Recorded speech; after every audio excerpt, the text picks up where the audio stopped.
often been leveraging our personality, our rapport that we can generate with the clients. That's kind of a big part of our skill set, as well as, I guess, our kind of technical skill in terms of what treatment techniques we use, what exercises we prescribe, and things like that. But there really hasn't been a lot of room for technology, I think, to innovate that, probably until very, very recent times, which is why it's such an exciting time, I think, to be a health and fitness professional.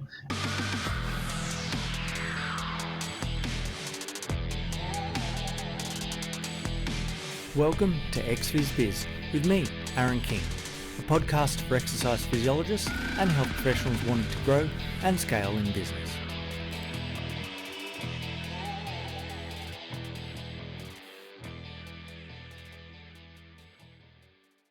Hi and welcome to Phys with me, Aaron King, and I've got one of our special guests today, Andrew Lemon of Strength by Numbers. So do you want to give yourself a bit of an introduction? I think it's probably going to be better than what I would. Well, I don't know, Aaron. You might kind of talk me up a bit better than I would. But look, thanks very much for having me on the podcast. My name's Andrew Lemon. I'm the Chief Revenue Officer at Strength by Numbers, and we are a health tech company that builds strength testing and performance assessment hardware and software for the everyday health and fitness professional. Yeah, nice. That sounds good. Very clear, concise. And you're an osteopath by initial profession? That's it. That's exactly right. Yeah, it seems like a long time ago, but initially trained, and joined, I guess, the health professional fraternity as an osteopath, which, as I said, kind of seems like a long time ago now. Well, how long ago was it, if you don't mind me asking? Well, it's probably about, I qualified, I guess, 9 years ago. So, seems like a little while, and was in private practice for 7 years, worked under some other practice principals, worked in other private practices around Melbourne here in Australia, and also owned my own practice at one stage too. Yeah, but you decided that wasn't the path that you wanted to continue with. So you're not practicing at the moment. You moved out of that, like hands-on clinical treatment, I guess. That's it. Yeah, the way in which I describe it is I'm off the tools, in terms of looking after patients in the day to day. But finding, I guess, my current role with Strength by Numbers, still fulfilling that altruistic need that I think all of us health professionals kind of look for, and the reason why we get into the professions that we choose in the first place. So hopefully helping other health professionals help more people just through the use of leveraging technology. Yeah, so we'll go back to something that you just said. You obviously moved away from the clinical side or off the tools. It's a conversation that I've almost had with myself a lot. I'm not on the tools that much. Obviously, operating business, it doesn't give you too much time to do all of the above. So what was the decision, or when did you make the decision, and how did you make the decision to go from one to the other? And was it a hard choice? Yeah, I guess it was, I mean, certainly there are days where I still wake up and I miss, kind of working and having that closeness, I guess, in terms of the interaction with the patients in the day-to-day practice. But I guess it was one of those things, combination of factors. We had, at one stage, many elements to what we were doing. We were running the clinic, as you are. I was working, kind of treating patients myself, had my own caseloads that I was working with. We had a teaching organization. We were doing some teaching and educational workshops, as well as then getting the current business, Strength by Numbers, off the ground, and all the work that came with that. So there were a lot of things that were going on. And I think, probably similar to a lot of your listeners, probably a lot of us, we spread ourselves quite thinly, particularly business owners and people who may be involved in other projects and things that they're doing alongside looking after and treating patients. And so I think at some stage, you've got to pick a path. And for me, as I said, I think it was, when I really kind of looked deep down, I really felt the alignment to my values and the things that I wanted to do. I really wanted to pursue this idea of hopefully innovation and developing technology that can once again help all everyday health and fitness professionals, get better results with their clients and make their jobs a lot easier as well. Yeah, if you can make people's jobs easier, I think we're all for it. That's it. It's an internal battle, I guess, that I have every day, or every week that we spread ourselves too thin and try not to get distracted by the new and shiniest thing that comes around. But then, it's definitely a battle. And that's why I asked you, because I know that a lot of the listeners, people that listen to this podcast, and EPs in business and other health professionals, like we have mainly EPs that this is going out to, but then there's, all the other allied health professionals, physios, chiros, osteos, and there might be a lot of other people that are listening that I'm not sure about. So feel free to chat to us on social and tell us what you're doing and why you're listening, and maybe I'll feed that information back. But it is definitely a challenge of trying to, because we get into it to help people to do things, then going, well, where am I best to help? And almost by default, my ability to be on the floor, on the tools, has just lessened. One, I've got a team that works with the clients face to face. And just sometimes I found, if I'm honest, like my mind was in the session. I've been doing this for 20 years. You mentioned that you've been doing it for a long time, and it was 9 or so years. I graduated in early 2003, so a little bit longer. And I've been doing it for a while, but then sometimes it's coming up to the end of the month and I'm thinking, I need to send all these invoices to work cover and whatever. And, but I mean, in the session, I need to focus there, but also immediately after the session, it's like, okay, I've got to jump back on the computer and do something there, or follow up something, or there's some email, or there's some sort of chaos that had happened from day to day, that you need to address. So sometimes I don't want to half-ass too many things. I'd rather full-ass one thing, I guess, the way to put it. And yeah, it is hard to make that decision. Almost the decision is made for you to a degree based on where the business takes you and where your efforts are best. You need to just put those people in the roles that are best suited for clinical roles, and then have yourself working on the other projects that are maybe not clinical. But for people that are listening, I frame it to say, well, you know what? I'm actually, by helping and supporting the staff, by helping and supporting them, help our members, clients, patients, whatever you want to term it. That's still me helping people, even though I'm not seen and I'm sort of up in the mezzanine area where there's the offices and stuff a bit more often than downstairs. I also got the heater on today because it's like 2 degrees or something. It started off today. I don't know, maybe a bit colder in Melbourne. No, not quite colder, but it was almost on par. That's for sure. But I think it's a great point. It's a great point that you bring up there, Aaron. The scalability of the service industry that we're in is the challenge. And, I think one of the things that we certainly recognized very early on in our private practice and our clinic was that it was all well and good having, very experienced and proficient practice principals who were delivering very high levels of service and obviously helping people. But it became very much a challenge very, very quickly. You hit that ceiling in terms of how much time you can trade in your business to help service all of those clients. And one of the things that I think we learned really quickly was, really, I guess, trying to come up with ways in which we could really standardize that level of service and that level of care with the systems and the processes that we had within that business.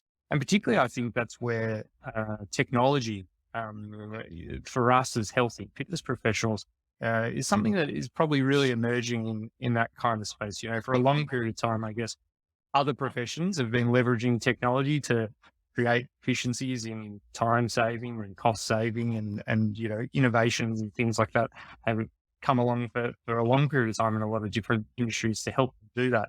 For us in the health and fitness space, I guess, we've often been leveraging our personality, our rapport that we can generate with the clients. That's kind of a big part of our skill set, as well as, I guess, our kind of technical skill in terms of what treatment techniques we use, what exercises we prescribe and things like that.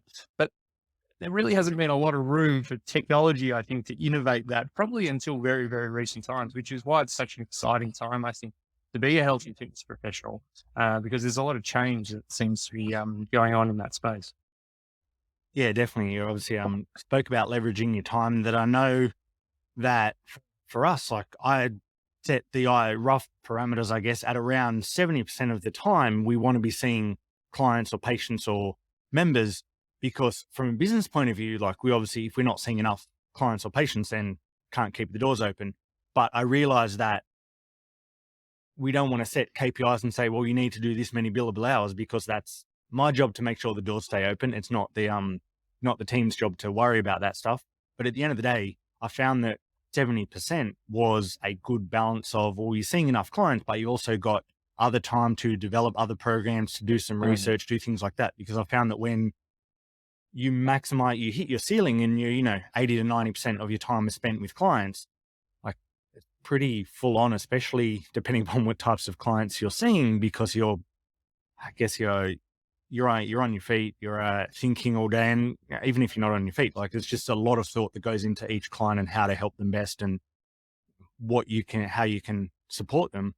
And you do that for 8, 10 hours, 12 hours, however long you're doing it, especially maybe as a business owner, it was probably more than your standard 8 hours, I assume. That's exactly right. I think it was often, there were times when you'd be wondering how you actually fit, 120 hours work into a standard week, that type of thing. It's always a miracle somehow how you come out the other end. My strategy is just more coffee and keep going. But I know that's not the greatest solution moving forward, but it is what it is for now. As long as it's short black and I don't load up my calories with milk and sugar, then I'm good to go. Just get the important stuff and keep going. That's right. That's right. Yeah. So obviously we digress a little bit, but you mentioned you're trying to use some technology and leverage technology. Like, before we get into how your own technology works, like, have you used AI and looked at that Chat GPT? I know this wasn't on what we were going to speak about, but you just mentioned trying to leverage technology. So have you gone down that path as yet, or are you an early adopter?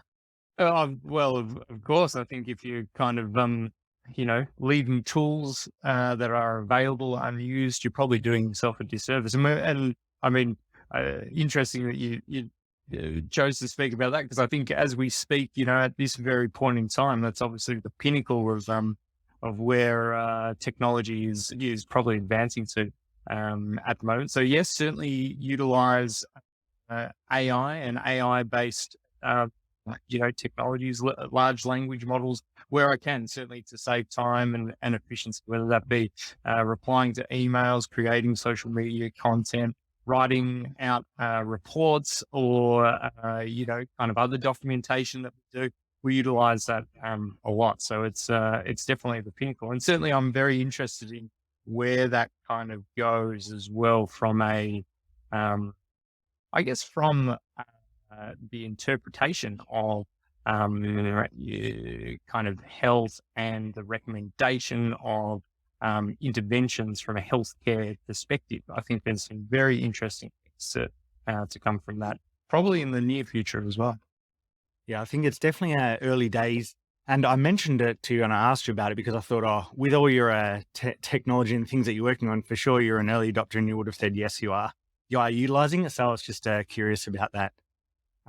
At the end of the day, I've personally found it to be effective to give you a bit of a framework, but it maybe doesn't yet understand the nuance of person. So it gives you an average run-of-the-mill answer that gives you maybe a framework to start with, unless I'm not using it as good as it can be at the moment. But it can make your jobs a little bit easier, and maybe it's used for some parts of our job, like socials, emails.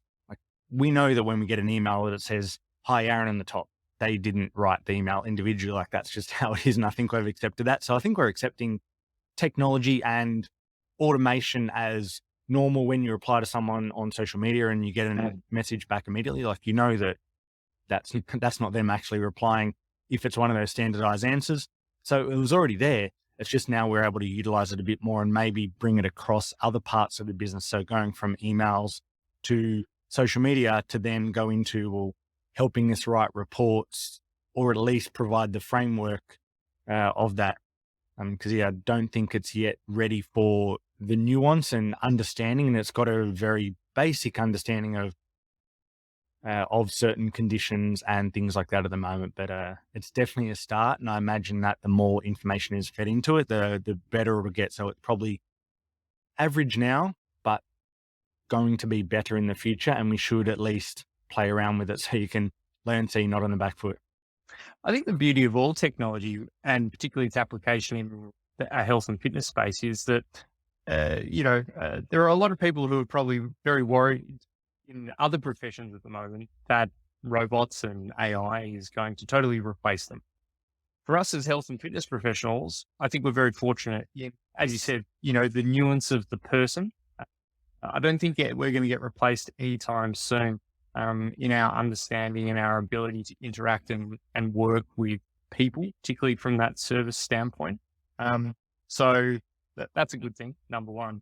But as you mentioned, where these things come into play, and whether that be AI or whether that be our strength testing and performance testing equipment, what technology does for the health and fitness professional is help scale that time factor, I think, that you mentioned. As you said, if we spend 70% of our time, doing the billable work in the business, the thing that, working with the clients, working with the patients so that the business can earn the money and so that we can all, kind of operate and earn a wage and do all those things.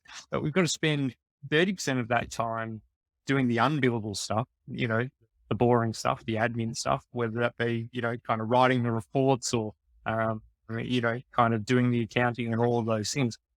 If we can leverage technology to turn that 30% into a 15%, that's so powerful. I mean, that's worth so much to us, whether that be because we want to then see more clients, which we could do, or just to get more time back. Because I think for us as health professionals, we're all time poor. We're all working hard. As you said, it's a physical job. It's a very cognitively and sometimes emotionally draining job as well.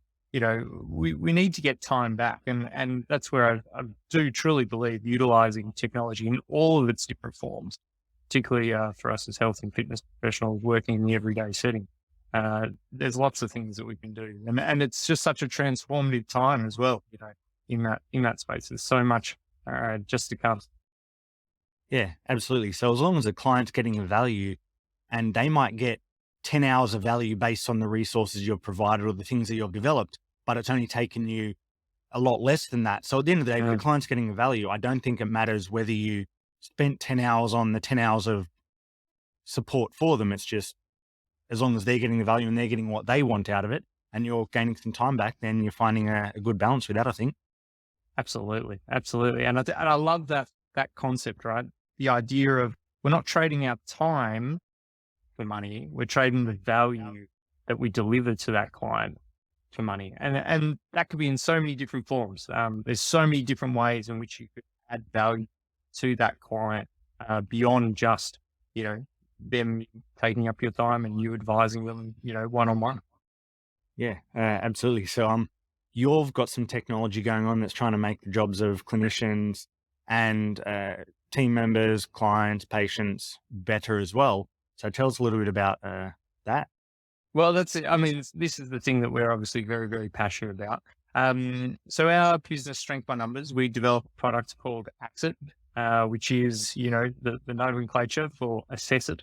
And Axit is a suite of force measuring and performance testing hardware. So we have a range of dynamometry products as well as integrated dual force plate systems that are really designed around measuring muscle strength and movements of the different people that we work with. So that could be whether or not you're working with an athletic individual, where I guess probably most of this technology has been used in the past, but working with other individuals as well. At the end of the day, everyone needs strength. Everyone needs the ability to tolerate stresses of their day to day. So that could be a young junior athlete. That could be one of your weekend warriors or office workers, or even your geriatric clientele. Everyone requires strength and the capacity to tolerate the things that they do to hopefully do it well in an optimized way, meeting their goals, and also, I guess, reduce their risk of, adverse things happening. One of the big challenges, though, that we identified for everyday health and fitness professionals is that this stuff wasn't really developed for them. There was already this type of equipment available, but it was really designed either for a research type environment, probably fairly analog and fairly clunky type interactions, or it was probably designed on the total opposite end of what we do, which is for that really high performance sport type environment. So realistically, unless you were $1 million sports team, this wasn't probably the type of thing that was accessible to you financially, but also just from a intuitive ease of use and probably fitting the workflows of the everyday health and fitness professional.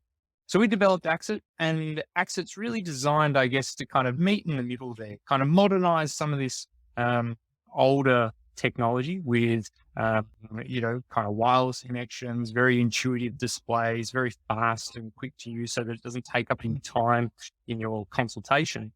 But also, I guess, to once again kind of simplify it into the workflow of the everyday health and fitness professional. So understanding that, some of the administrative requirements that we have as everyday fitness professionals is, we often have to generate reports, whether that be reports for the client themselves, reports for third-party payers or stakeholders, automating some of that process so that once again, we can save a little bit of time in terms of that part of the process.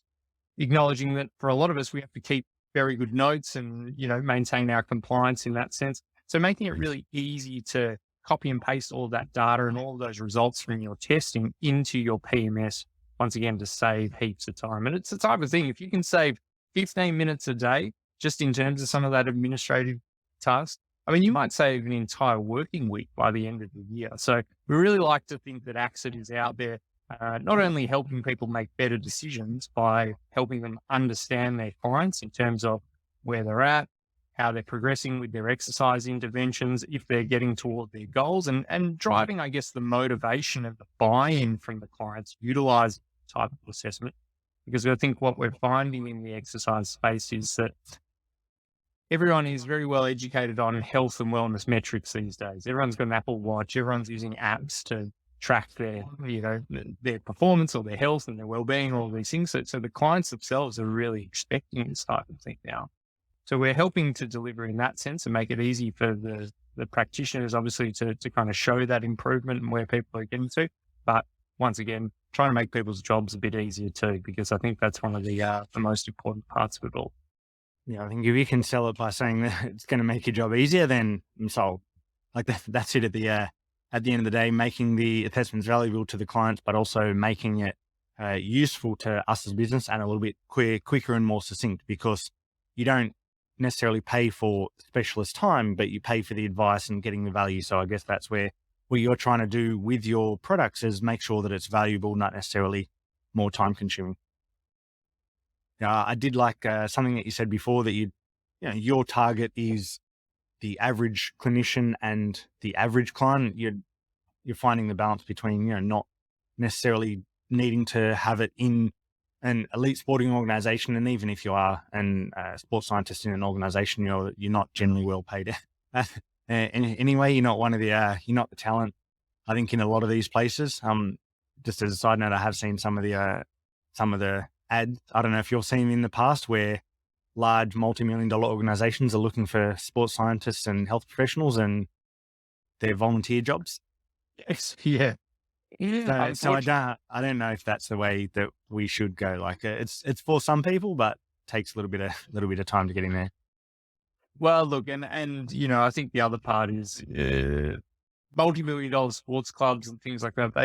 They work with a very small percentage of the population, and whilst it's exciting to be associated with the badge and maybe get the tracksuit and things like that, I think for us as the everyday health and fitness professionals, we're the ones kind of really with the kind of head to the coalface kind of thing, working with the main members of our population. And the point is that unfortunately, for certain kind of areas of what we do, we're probably not necessarily winning the battle in many respects. There are certain conditions out there that even with all of our advances in technology and all of our advances in our knowledge and our understanding of kind of pathophysiology and how these things work, we're not necessarily kind of reducing the load and the burden on our society in terms of those conditions. And combine that with an aging population, it's a difficult battle, and we're all there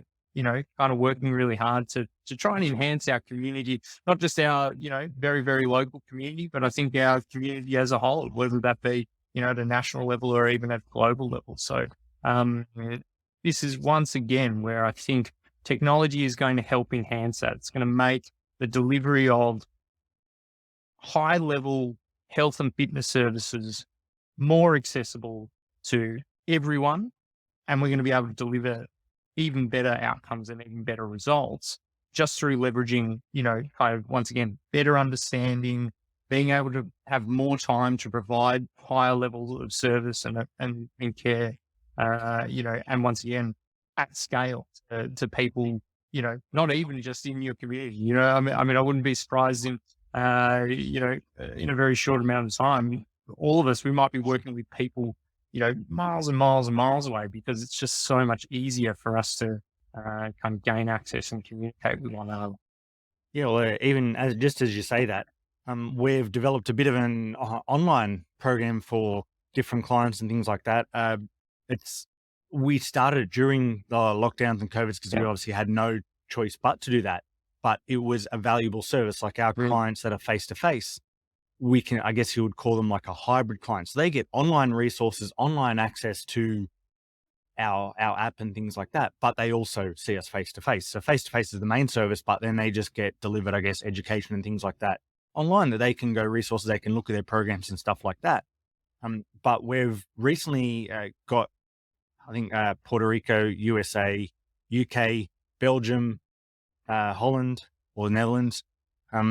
They're some of our more recent clients. That's been off the back of our dumb Instagram posts.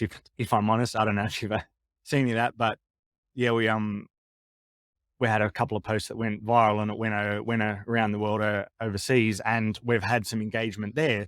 And people don't think, oh, we're an individual facility in Australia. They're just like looking at how we can help them. So I guess, yeah, you will have access to a global scale. We've, I guess, got a bit of luck, circumstance, and also hit some sort of relatable post that just went viral because what I did and what I said online was I guess, relatable to people. I think I swore on camera and a couple other things. At the time, I was thinking, am I really going to do this or not? But then people saw it as a genuine interaction that I think I was making fun of exercise, but then now I've had to put stuff out that is like, no, we don't actually hate the exercises. Are just me thinking what our clients think out loud when we do it. But yeah, we've got like half a dozen clients that are outside of Australia. Most of our clients are in Australia, but yeah, we've got a few that are like, oh, countries I didn't expect to go, I'm interested in what you're doing online. That's just so amazing. And I think, if anyone probably had have asked you 5 years ago whether or not you'd be working with a client in the Netherlands, you would have thought that was probably crazy. And yet here we are. And I think we can only ask ourselves, what are we going to be doing in 5 years time, from now, that type of thing. I think that global scale is just something that is really at our fingertips as health and fitness professionals. And there's really no reason why you can't provide value to someone, who isn't just in the room with you in that sense. And, but the requirements for that are that we need the digital tools to be able to do that. So whether or not, that be obviously the telehealth platform or the communications platform that you use to interact with that client, obviously that's a big part of it that, thankfully really expanded and I think advanced very, very quickly at the advent of the pandemic.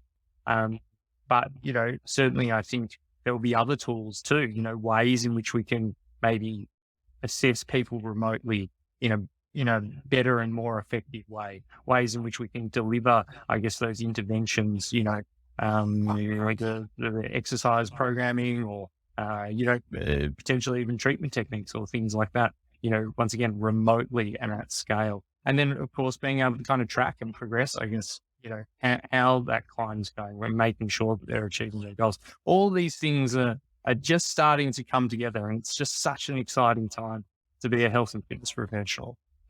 It's really changing so much.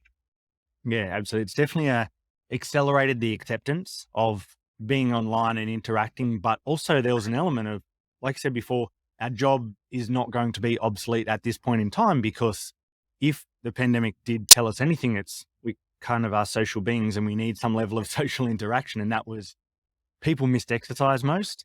I don't know if some people have forgotten that they missed it most at the time or just being able to be active, but that, and just missed a level of social interaction, because I guess that's how humans are. We're social beings. Whether we want to be social all the time is a different story, but we are interactive with each other, and that's how the society is built. So we won't be obsolete just yet, but even if we're online or face to face, there's an acceptance that both are okay and both are suitable to achieve. Yeah, exactly right. And I really just love that kind of idea of the hybrid model as well of delivering care. You know, it is probably just the easiest next step for a lot of, you know, probably your listeners and people who are involved in health and fitness businesses. You know, we've been often just probably trapped by expectation that, you know, you can only really deliver a health service in a face-to-face way. And as you said, that kind of advent of the pandemic really broke the mold. That really kind of changed, I guess, people's expectations, or I guess kind of just forced them to accept that there were other ways in which they could kind of still gain a lot of value from those services. And we're finding, you know, for example, a lot of our users who are utilizing AXIT, you know, particularly kind of through the pandemic and since, one of the things that they really found was, you know, by utilizing the assessment as the thing that was the face-to-face component, you know, they were able to set the baselines in terms of maybe the strength of that client's muscles in a certain position, or how they performed on a certain jump test or a squat test or something like that, utilizing the technology to kind of measure and set those baselines. And then from there, they could really continue to manage that client remotely because they had the data in terms of what they were going to work on and what needed to be done. You know, the delivery and the monitoring of exercises and things like that is something that can be done really effectively, I think, in a remote way.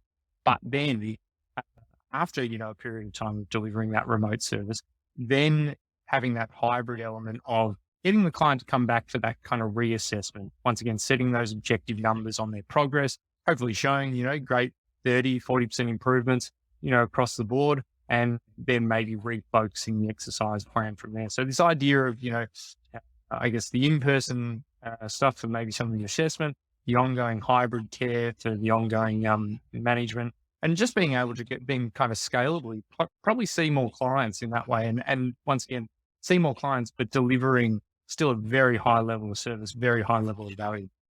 And I think that's what people sometimes we need to get our head around as well, is the value that the clients are getting and not our expectations, because we come in with an expectation. And sometimes we think that our service, I think that our service isn't valuable because we've got the knowledge, but people without the knowledge and the education that we have, they value the service. I guess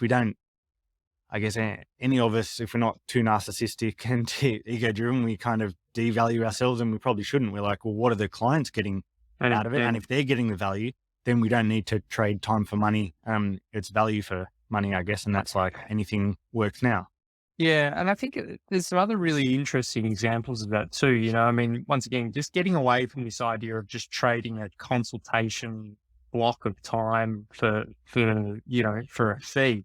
You know, for example, like a lot of our users packaging together just a pure assessment service, you know, so they might spend 1 hour, they're using AXIT, maybe alongside some other products or other tools to be able to kind of measure and examine their clients, to basically just then develop a report in terms of, okay, this is this client's physical profile, this is where they're at right now. And the report is actually the thing that's really valuable, kind of similar to, you know, if you were to go and have a health check at the doctor, or, you know, a blood test and things like that, you know, that's really you're paying for, is that kind of report and that understanding. And then from there, then they can construct their services around that. Or, you know, they might be combining AXIT and other products together to provide a one, you know, kind of service or one outcome that's a high ticket outcome. So for example, you know, in the lead up to, there are often lots of, you know, kind of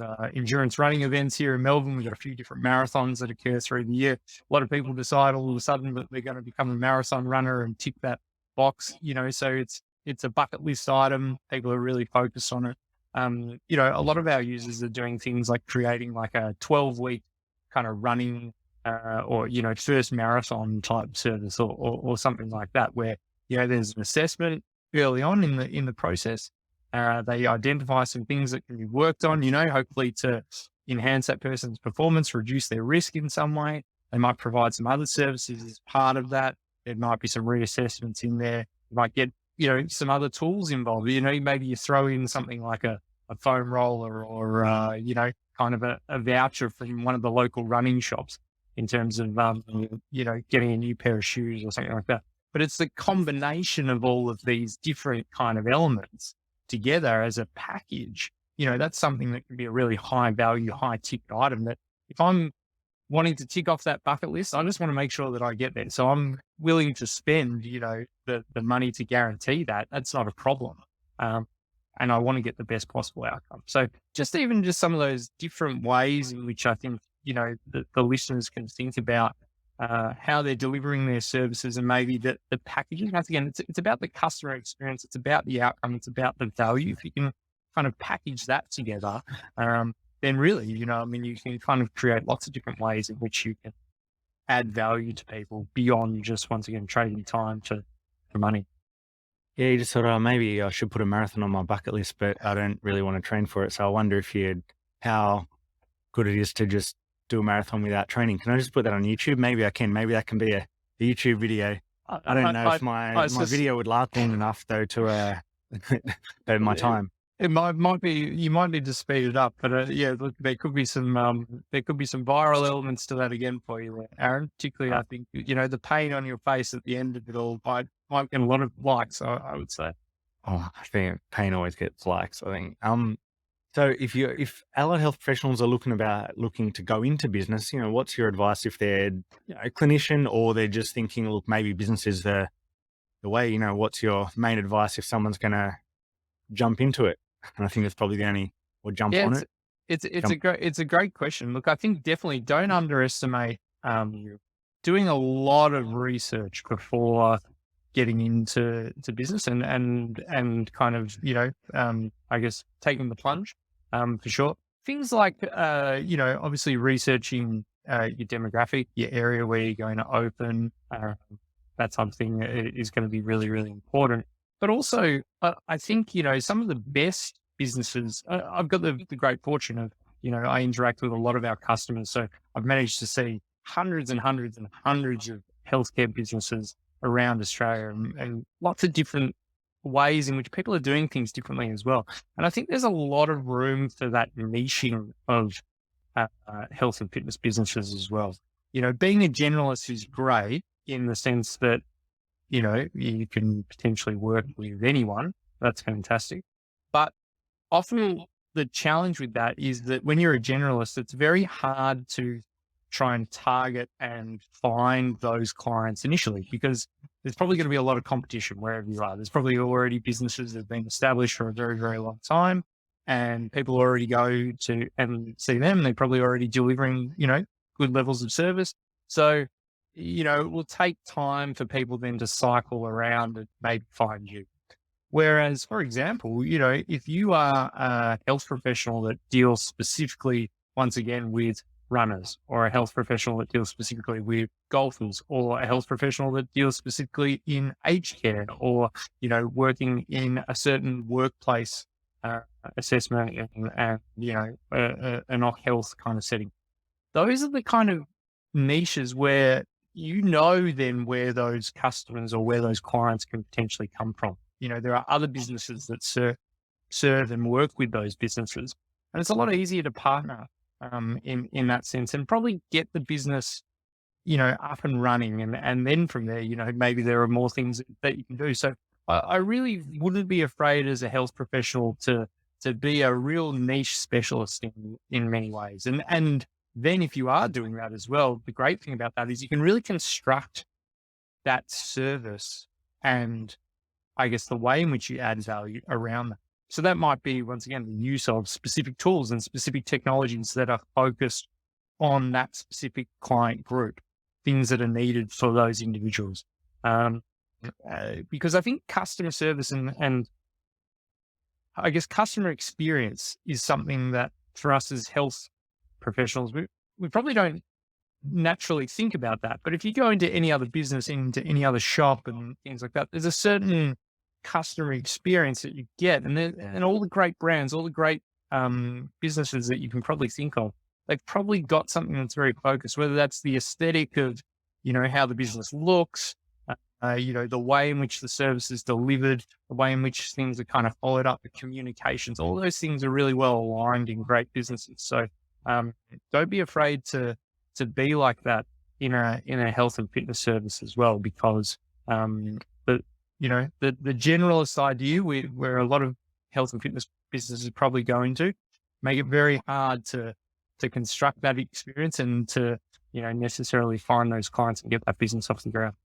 Yeah, I think it's a hard sell for people going into business thinking, oh, I'm cutting off so much of my potential audience. But when you're everything to everybody, you end up feeling nothing to nobody. I guess if I can put in a great English sentence. It's a great quote.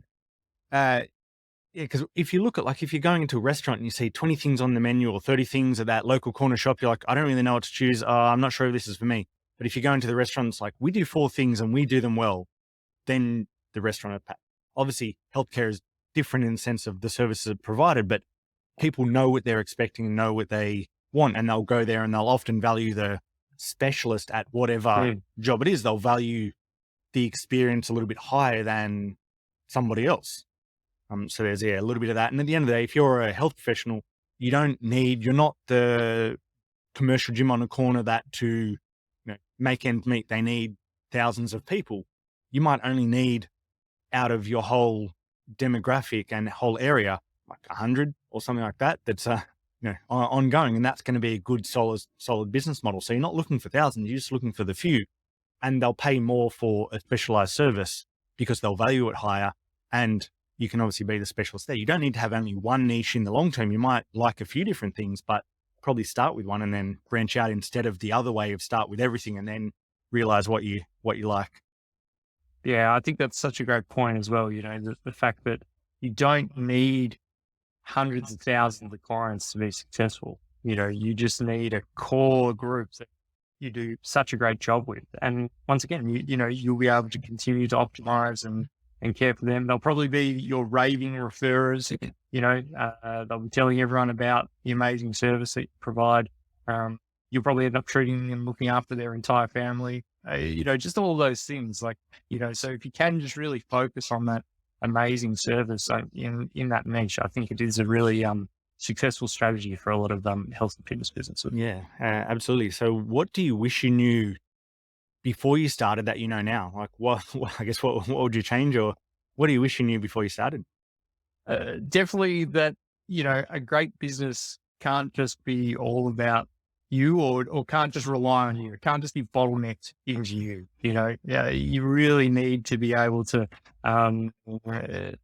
look, I'm sure there are some kind of solo operators out there that are doing a great job, and they're perfectly satisfied with what they're doing. But I think, the number one thing that I learned very, very quickly is the fact that, find good talent that isn't just you, look after them really, really well, nurture them and help them kind of grow in the business. And that's the type of thing that, once again, will allow you to step, if you wish, to step away from those tools so that you can just really run and grow that business, because otherwise you're just going to be hitting that ceiling very, very quickly.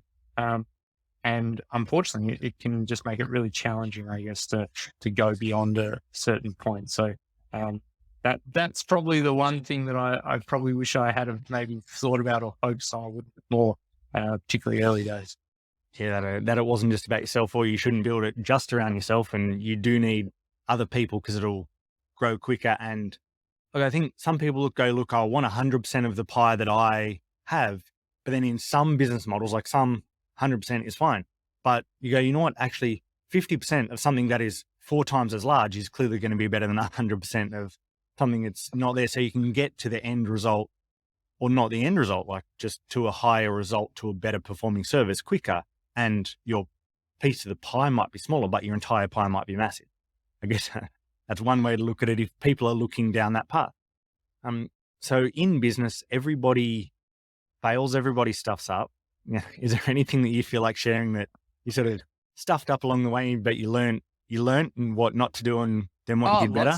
Lots of expensive mistakes are definitely that's the answer from everybody. or Yeah, I don't yeah. know which one to start with.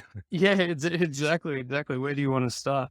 Look, I mean, expensive things that come to mind, paying tens and tens and tens of thousands of dollars in app development that went nowhere, through picking some poor kind of suppliers and probably not doing enough due diligence and research, making a lot of assumptions. I'd hate to know how much money I've wasted on um, digital marketing because I wasn't measuring anything, weren't kind of testing results and just kind of spending dollars here and there. Plenty of money, time and money also kind of put into maybe developing kind of content and things like that that didn't really have a strategy behind it, kind of taking time to develop ebooks and kind of courses and things like that I hadn't planned, like, what was the way in which I was going to get all the eyeballs on that type of material as well as just probably some mistakes where maybe didn't you know maybe didn't kind of interact with a client or a customer in a way that maybe if I look back on it, maybe it wasn't putting the customers kind of, I guess, their expectations or meeting them to their expectations, if that makes sense. From just a health professional standpoint, I think probably one of my biggest mistakes were that there may have been times when I was enforcing my viewpoint and the way in which I did things on a client, where potentially there's obviously you got to meet in the middle somewhere. Yeah, absolutely. I think you're self-aware enough that you understood and reflected on that and improved it for the future. But I think if I look earlier at my career as well, I've done that, and what I know and trying to show somebody else what I know in the consult, and then you realize, well, it doesn't actually matter. I've found that nowadays less is more, less jargon, simple cues, simple techniques, and that seems to work better. So you're meeting them with their understanding and they're getting the value instead of you just imparting what you know on them, because it may not be necessary to them and they may not even be looking for that. And this is where, as just another little circle back, the interesting thing is utilizing objective assessment and being objective in the way in which we're delivering the services too. The amount of biases that I might have had in terms of what was going on for a certain client and what needed to be done. And then when we actually kind of measure that client's performance and how, where maybe their efficiencies might be, where their imbalances are, utilizing a tool like Accent or something like that, how wrong I was, just because I thought something, when we actually kind of analyze it deep down, we might find it was something that was totally different. Yeah, but you obviously objective measures, you can work that out. So you've got to try to minimize your bias as much as possible. Yeah. I won't say that you'll be able to totally get rid of them because it's a lot of decades of biases and everything else. It's hard, but I guess understanding and realizing that, look, sometimes these answers make me feel a bit uncomfortable because I've addressed my own inefficiencies, but I need to acknowledge that. So I think you mentioned something before about, not having a strategy. So I think that's the advice out of that is think about why you're doing something and to develop the strategy and understanding of why you're doing it. And if you can't come up with a why you're doing it, then it's probably not necessary, I guess. So that's a really, really good chat. I really enjoyed anything. Do you have anything else that you'd like to add? No. I would just say, of course, if anyone is interested in investigating further some of our objective assessment tools like ACTIT, certainly they can head to our website, which is www.strengthbynumbers.com. All the information is there. And if you'd ever like to chat further with either myself or one of our team, or even kind of see in action how it could maybe affect or slot into your workflow and what you do as a health and fitness professional, then we provide online demonstrations that we can kind of learn more about what you do and really, I guess, try to share some examples of where it could fit and how it could potentially add some value. So head to www.strengthbynumbers.com. That's good. That saves me wrapping up with that spiel for you of where people can find you and how they should look at your products. You've just done it. So that was going to be my next part. So I can skip that.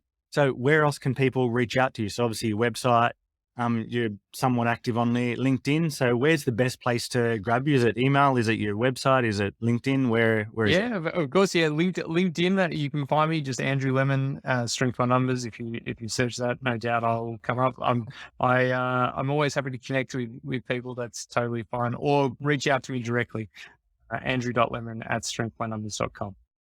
Yeah, great. So good chat. I think hopefully the listeners have got some good value out of that, and I really think that they will. We went in a lot of different directions, covered a lot of areas around tech, around your products, around objective assessments, and generally a lot of chat around business. It's been a pleasure, Aaron. Thanks again for having me on the podcast. No worries. You've just listened to another episode of Phys Biz. If you've got some value out of the content, make sure that you like, share, follow, or subscribe. Until next time.